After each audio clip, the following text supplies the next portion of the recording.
सबसे पहले तो स्टूडेंट्स मैं आपको एक टर्म बताता हूं that is related to the life cycle of Adiantum. और ये टर्म क्या है, इसके लिए आप याद रखें heteromorphic alternation of generations. Alright, और फिर इसके साथ ही साथ एक और term Diplo haplontic life cycle. Alright, अब ये जो दो चीजें मैंने मेंशन की हैं बोर्ड के ऊपर, ये आपके जहन में होनी चाहिए जब कभी भी आप ब्रायोफाइट्स का या ट्रेकोफाइट्स का लाइफ साइकिल स्टडी करें या उसको लिखने लगे तो इन दो पॉइंट्स को अपने जहन में जरूर रखिएगा। पहले वाली चीज हमने लिखी है हेट्रोमॉर्फिक अल्टरनेशन ऑफ जनरेशन। इसका मतलब यह है कि इसके लाइफ साइकिल में दो मुख्तलिफ इकसाम की जनरेशंस होंगी, एक जनरेशन स्पोरोफाइट जनरेशन और दूसरी जनरेशन गेमिटोफाइट जनरेशन। ऑलराइट, दूसरी तरफ हमने ये लिखा है डिप्लोहैप्लॉन्टिक, और इसका एक और नाम भी होता है हैप्लोडिप्लॉन्टिक लाइफ साइकिल। ओके, अब ये डिप्लोहैप्लॉन्टिक से क्या मुराद है कि one phase of the life cycle it will B haploid and the other phase of the life cycle it will B diploid. Alright, तो वो कौन कौन सी दो जनरेशंस हैं जिनके मतलब हम ये सारी बातें कर रहे हैं। The first one is the sporophyte generation. Sporophyte is diploid. Alright, जब हम 2n लिखते हैं तो इसका मतलब यह है कि इसके पास क्रोमोसोम्स की तादाद जो है वो डबल हो चुकी हुई है। ऑलराइट, इसके साथ ही साथ this is the dominant phase, और इसके साथ प्रोमिनेंट या कंस्पिकुअस की टर्म आप याद रखिएगा। फिर इसके साथ ही साथ जो दूसरी जनरेशन है that is gametophyte generation. And what do you know about the gametophyte generation of the ferns? This generation is reduced, पहले की निस्बत छोटी हो चुकी है। Alright, it is small. Alright, और इसके साथ ही साथ एक इंपॉर्टेंट चीज मैं यहां मेंशन कर रहा हूं that is it is autotrophic. Alright, ऐसा नहीं है कि अगर जो स्पोरोफाइट जनरेशन है वो डोमिनेंट हो चुकी है या फोटोसिंथेटिक हो चुकी है, इंडिपेंडेंट हो चुकी है, तो ऐसा नहीं है कि जो गेमिटोफाइट जनरेशन है अब वो डिपेंडेंट हो जाए स्पोरोफाइट पे। It is still autotrophic and it is separate, अलहदा से एक अपनी इंडिविजुअल पहचान के साथ ग्रो करती है गेमिटोफाइट फेज। और ये आप याद रखिएगा कि the gametophyte is not dependent on sporophyte. Alright students, तो ये हैं दो जनरेशंस जिनकी डिटेल हमने स्टडी करनी है, और लाइफ साइकिल का आगाज करेंगे हम स्पोरोफाइट की डिटेल से। Okay, so the first one is sporophyte here. इसके लिए आपको स्ट्रक्चर तो याद होना चाहिए एडिएंडम का जो स्पोरोफाइट नजर आता है। उसके लिए स्टूडेंट्स मैं एक दो चीजें आपको रिवाइज करवा रहा हूं। The first thing is Fronx, the term that is specifically used for the leaves of the ferns. Okay, और दूसरी चीज जो हमने पढ़ी थी दैट वाज सर्सिनेट वर्नेशन, वो जो कॉइल्ड एक इनका स्ट्रक्चर बनता है when the leaves are immature, that is known as circinate vernation. Okay, फिर जो इसके लीफ का मेन सेंट्रल पोर्शन था मिड रिब की तरह की जो ब्रांच है दरमियान में, that is known as rachis, और वो स्टार्क जिसकी मदद से ये फ्रॉन्ट जो है राइजोम के साथ जुड़ा हुआ है, it is known as stipe. Alright, तो ये सब स्ट्रक्चर्स अपने ज़हन में रखिएगा। अब हम सिर्फ जो है वो रिप्रोडक्टिव फेजेस की बात करेंगे मेनली इसके अंदर। इसमें स्टूडेंट्स स्पोरोफाइट जनरेशन है तो अंडरस्टूड बात है this is the spore producing generation. Alright, तो इसकी खसूसियत क्या है कि this is the spore producing phase और स्पोर प्रोड्यूसिंग जनरेशन। लफ्जी मतलब जो है स्पोरोफाइट, वो पौधा जो स्पोर्स पैदा कर सकता है। ऑलराइट, तो अब सवाल ये पैदा होता है कि ये स्पोर्स कहां पे पैदा हो रहे हैं। उसके लिए स्टूडेंट्स स्पोरोफाइट से मिलती जुलती एक और टर्म है that is sporophylls. Alright, and what are sporophylls? Leaves on which sporangia are formed or they are born. All right, sporophylls वो पत्ते जिनके ऊपर स्पोर्स पैदा करने वाले स्पोरेंजिया ग्रो करेंगे। These specific leaves are known as sporophylls. Okay, फिर sporangia directly sporangia की फॉर्म में ग्रो तो कर रहे हैं, लेकिन इनके क्लस्टर्स के लिए हमने एक और नाम यहां पे याद रखना है दैट इज सोराई।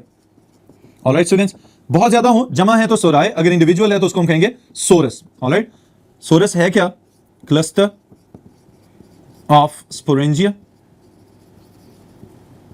ऑलराइट, और फिर इसके साथ ही साथ एक और बात भी याद रखिएगा कि आगाज में ये ग्रीन होते हैं। Alright, but turn dark brown और black when mature. Alright students, sporangia के वो ग्रुप्स जो आपको लीव्स की लोअर साइड्स के ऊपर, उनके लोब्स के ऊपर नजर आएंगे, उनको हम कहेंगे दीज आर सोराई, जिसमें से एक क्लस्टर को हम कहेंगे सोरस। आगाज में जब ये ग्रो कर रहे होते हैं तो ग्रीन कलर के नजर आते हैं, लेकिन जैसे ही मैच्योर होते हैं तो डार्क ब्राउन, शाइनी या ब्लैक कलर के आपको नजर आ सकते हैं। ऑलराइट, ये इंपॉर्टेंट फीचर है, याद रखिएगा about the सोराई of the ferns. और इसके साथ ही साथ एक और टर्म फॉल्स इंड्यूसियम। ये क्या चीज होती है? फॉल्स इंड्यूसियम वो स्ट्रक्चर है जिसका मैंने आपको बताया हुआ है कि जहां पे स्पोरेंजिया को लीव इनफोल्डिंग बना के अपने जो लोब्स हैं उसके जो एंड वाले पोर्शंस हैं उनको यूं बेंड कर दे अंदर की जानिब, ताकि स्पोरेंजिया को प्रोटेक्शन प्रोवाइड की जा सके। तो ये वाला जो स्ट्रक्चर बन रहा है इसको कहते हैं फॉल्स इंड्यूसियम। एक प्रोटेक्टिव स्ट्रक्चर है, लेकिन असल में चूंकि ट्रू प्रोटेक्टिव स्ट्रक्चर नहीं है तो इस वजह से इसको हम कह रहे हैं फॉल्स इंड्यूसियम। ऑलराइट स्टूडेंट्स, फिर इसके साथ ही साथ अगर नेक्स्ट हम देखें तो एक बहुत इंपॉर्टेंट पोर्शन आ रहा है and there is about the structure of sporangium. इसी के अंदर स्टूडेंट्स आपके लिए एक इंपॉर्टेंट शॉर्ट क्वेश्चन है और वो शॉर्ट क्वेश्चन क्या है कि what is the difference between annulus and stomium. Okay, important short question है, इसलिए तवज्जो रखिएगा। स्पोरेंजियम बेसिकली क्या चीज है, इसको अगर मैं आसान तरीन एक वर्ड के साथ मेंशन करूं तो this is the capsule. Alright, बिल्कुल उसी तरह से कि जैसे हमने ब्रायोफाइट्स में स्टडी किया कि वहां पे स्पोरोफाइट के पास एक ही कैप्सूल बनता है जिसके अंदर स्पोर्स प्रोड्यूस किए जाते हैं, तो यहां पे भी आप याद रखिएगा कि असल में स्पोरेंजियम क्या है, this is the capsule. Okay, फिर इसके साथ ही साथ ये जो कैप्सूल है, it is attached to the leaves by multicellular stalk. Alright, इसके साथ एक जो है सपोर्टिंग स्ट्रक्चर मौजूद है जिसकी मदद से ये लीफ के साथ जुड़ा हुआ नजर आएगा। ऑलराइट, फिर इसके बाद स्टूडेंट्स अब आगाज हो रहा है आपके शॉर्ट क्वेश्चन का, और वो क्या है कि the outer layer of sporangium is made up of thin layer of cells, alright, with thick cell walls. Alright, ये जो थिकनेस है स्टूडेंट्स हम सेल्स की जिनकी बात कर रहे हैं, इसके लिए एक मल्टीपल चॉइस क्वेश्चन स्टेटमेंट बनेगी, वो मैं भी आपको नोट करवाता हूं। Now the short question begins here, what is the difference between annulus and stomium. Alright, उसके लिए जरा ऊपर वाली स्टेटमेंट पे गौर करें कि जो स्पोरेंजियम की आउटर मोस्ट लेयर है वो थिन सेल्स की लेयर पे मुश्तमिल है। ओके, यानी बिल्कुल ही सेल्स की एक बारीक सी तह है, लेकिन यहां पे मल्टीपल चॉइस क्वेश्चन स्टेटमेंट ये है कि इस थिन लेयर ऑफ सेल्स की जो सेल वॉल्स हैं वो मखसूस किस्म के एंगल्स के ऊपर थिक की जा चुकी हैं, यानी कि थिक हो चुकी हुई हैं। ऑलराइट, अब इसमें याद रखिएगा कि अगर हम एन्युलस की बात करें तो हम ये कहेंगे it covers 3/4 of capsular wall.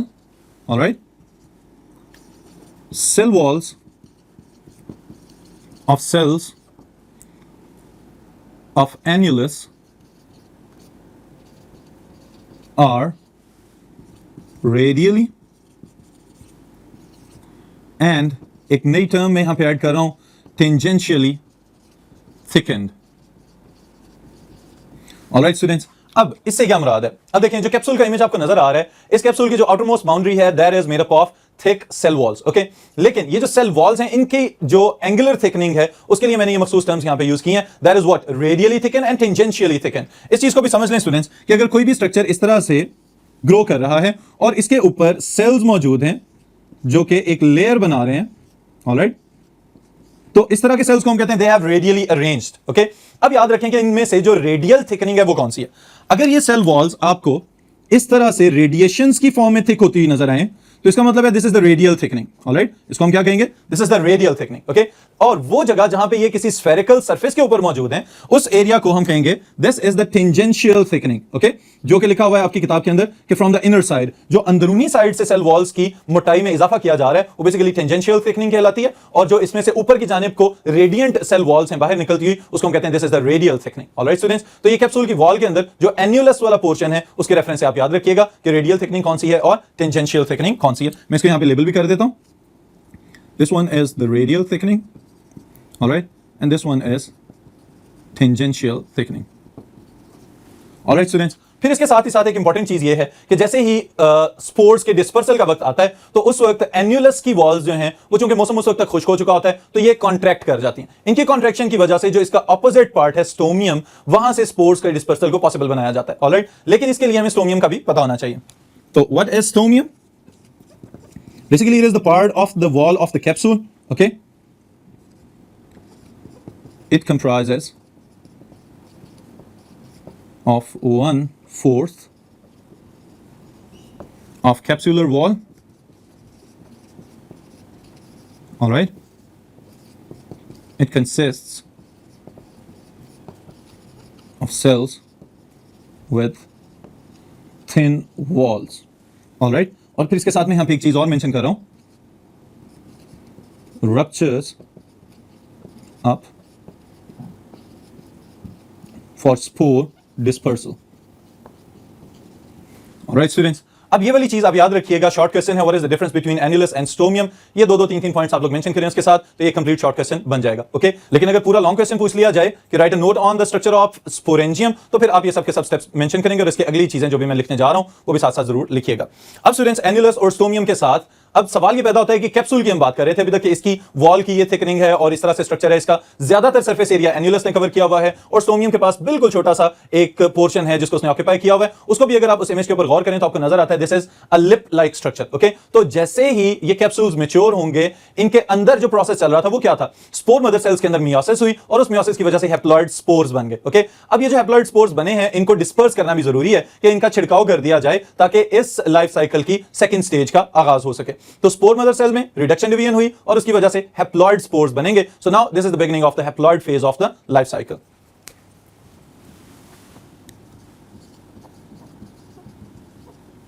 Spores, they are basically haploid, all right, and they are produced within the sporangium.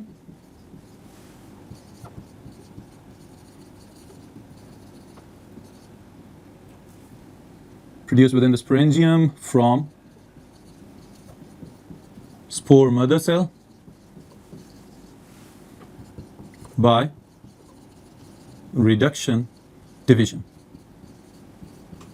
Alright students, तो ये स्पोर्स की प्रोडक्शन की बात हमने की है। अब जैसे ही स्पोर्स जो हैं वो डिस्पर्सल के लिए तैयार हैं, तो यहां पे आपके ज़हन में एक सवाल ये आना चाहिए कि क्या इनका डिस्पर्सल पानी के जरिए किया जाएगा या हवा के जरिए किया जाएगा। तो याद रखें, wind dispersal is the main method by which the spores of trichophytes are dispersed around. Okay, तो ये वाली चीज यहां पे लिख भी लेते हैं,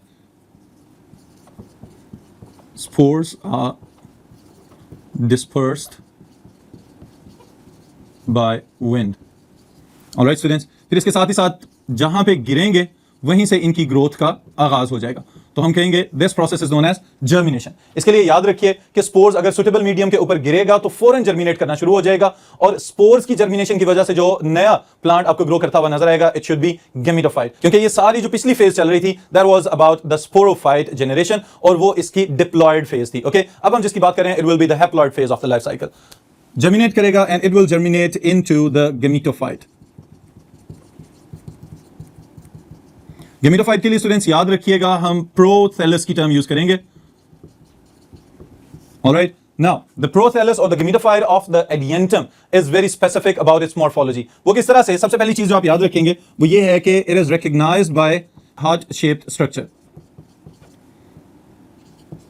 ऑलराइट, फिर उसके बाद स्टूडेंट्स बाकी प्रॉपर्टीज क्या हैं, स्मॉल है, रिड्यूस्ड है, इंडिपेंडेंट है and it is autotrophic. Alright, अब अगर हम इसकी थिकनेस की बात करें तो उसके लिए मैं एक टर्म यहां पे लिख रहा हूं, that is cushion like structure. Alright, अब cushion like structure से क्या मुराद होती है कि आपने जो अपने रोजमर्रा इस्तेमाल में कुशन्स वगैरह ऑब्जर्व किए हुए हैं उनको अगर हम देखें तो वो दरमियान में से फूले हुए होते हैं और जैसे जैसे उनके मार्जिन की जानिब जाएं तो वो बारीक होते चले जाते हैं। यही चीज यहां पे अप्लाई होगी कि cushion like या cushion shaped प्रोथैलस इसको क्यों कहते हैं, because it is one cell thick at margins. All right, and it is many cell thick in the middle. All right students, ये इसकी थिकनेस और इसके प्रोथैलस की हम बात कर रहे हैं कि अपीयरेंस उसकी कैसी है, हम कह रहे हैं हार्ट शेप्ड स्ट्रक्चर है। ओके, लेकिन उसके साथ ही साथ उसको अगर हम देखें हॉरिजॉन्टली जमीन के ऊपर पड़ा हुआ तो दरमियान में से मोटा नजर आता है और किनारों से बारीक नजर आता है, जिसकी वजह से हम इसको कह रहे हैं this is the cushion like structure. फिर यहाँ पे एक मल्टीपल चॉइस क्वेश्चन स्टेटमेंट है कि it is 8 mm, it's size की बात कर रहे हैं, at its longest diameter. All right, अब स्टूडेंट्स यहां पे बिल्कुल भी कंफ्यूज होने की जरूरत नहीं है कि ये लॉन्गेस्ट डायमीटर क्या चीज है। बेसिकली प्रोथैलस का आगाज कहां से हुआ है, स्पोर से। तो स्पोर जिस जगह से जर्मिनेट करना शुरू हुआ, अगर सेंट्रल पॉइंट से एक एक्सपेंडेड ग्रोथ आपको नजर आ रही है तो इस वजह से हम इसको कह रहे हैं this is the longest diameter, जिसकी वजह से हम इसके साइज का ये एवरेज हमने निकाला है कि 8 मिलीमीटर तक इसकी जो है वो ओवरऑल साइज इसका हो सकता है। लेकिन इसके साथ ही साथ एक इंपॉर्टेंट चीज और भी याद रखिएगा कि ऐसा नहीं होता कि अगर जर्मिनेट कर गया तो उसके बाद काम खत्म हो गया, लेकिन ये जो गेमिटोफाइट है या प्रोथैलस है इसके पास एक स्ट्रक्चर होता है that is known as apical notch. Alright, अब ये एपिकल नॉच वाला स्ट्रक्चर जो है अगर आप इस इमेज के अंदर देखें तो आपको इस बात का अंदाजा होगा कि इसके एंटीरियर एंड पे, ओके, ये जो साइड आपको ऊपर की जानिब नजर आ रही है, अभी मैंने आपको बताया कि prothallus lies horizontally with the ground. Okay, ground के ऊपर पैरेलल पड़ा होता है, तो इस वजह से ये तो हम देखने के लिए इसको यहां पे बोर्ड के ऊपर इस तरह से मेंशन कर रहे हैं कि इसका जो अपर पार्ट है वहां पे आपको एक ग्रूव नजर आ रहा है, एक डिप्रेशन नजर आ रहा है, इस पार्ट को हम कहते हैं this is the apical notch. और एपिकल नॉच का बेसिकली इसकी सिग्निफिकेंस क्या है, it contains the growing point of the prothallus. Okay, so कहां पे मौजूद है, एट एंटीरियर साइड। ऑलराइट, और फिर इसके साथ contains the growing point of prothallus. Alright students, फिर इसके साथ ही साथ अगर हम लोअर साइड पे देखें तो अपर साइड पे तो एपिकल नॉच है और इसकी निचली साइड पे आपको क्या नजर आएंगे? These are the rhizoids. Rhizoids की थिकनेस भी याद रखिएगा, these are 1 cell thick hair like structures. और राइजॉइड्स का हमेशा क्या काम होता है कि एक तो एंकरेज प्रोवाइड करेंगे, सॉइल के साथ उसको पकड़ के रखेंगे फर्मली, और इसके साथ ही साथ दूसरा काम क्या करेंगे? मिनरल्स और वाटर को एब्जॉर्ब करेंगे और प्रोथेलस को प्रोवाइड करते जाएंगे। फिर स्टूडेंट्स, इंपॉर्टेंट चीज जो है to complete the life cycle, that is about its reproductive structures. और रिप्रोडक्टिव स्ट्रक्चर्स कौन कौन से हैं इसके पास? Archegonia and antheridia. और अब तक तो आपको याद हो जाना चाहिए, archegonia are the female reproductive structures, antheridia are the male reproductive structures. Archegonia क्या करेंगे? They will produce a single non motile egg, okay. और एंथेरिडिया क्या करेंगे? They will produce ciliated antherozoids और स्पर्म्स, ओके। ये खास किस्म के स्पर्म्स पैदा करेंगे जिनके पास सिलिया मौजूद है, ऑलराइट, फॉर देयर मूवमेंट। अब ये मूव करते हुए स्पर्म्स हमेशा आर्चिगोनियम की तरफ आते हैं, वहां पे एग को फर्टिलाइज करेंगे, और इनके फर्टिलाइज होने की वजह से क्या होगा? There will be the start or the beginning of the next phase of the life cycle, and that is the diploid phase, okay। क्योंकि sperms भी haploid हैं, egg भी haploid है, n plus n is equal to 2n, okay। तो diploid नए sporophyte plant का आगाज होगा और वहीं से फिर ये लाइफ साइकिल जो है फिर 0 से स्टार्ट होगा and it will continue. Alright students, तो ये सारे का सारा आपने याद रखना है life cycle of Adiantum. Long question के पॉइंट ऑफ व्यू से इसके अंदर शॉर्ट क्वेश्चन क्या हमने अभी तक मेंशन किया है? That was about annulus and stomium, alright. फिर इसके साथ स्टूडेंट्स, जब गेमेटोफाइट जनरेशन बने तो इस गेमेटोफाइट के अंदर एंथेरिडिया और आर्चिगोनिया, फिर उनकी फर्टिलाइजेशन होगी, जाइगोट बनेगा, और उससे आगे प्रोसेस जो है वो लाइफ साइकिल का चलता चला जाएगा। This is the end of today's session. इंशाल्लाह ताला मुलाकात होगी नेक्स्ट सेशन में नेक्स्ट टॉपिक के साथ।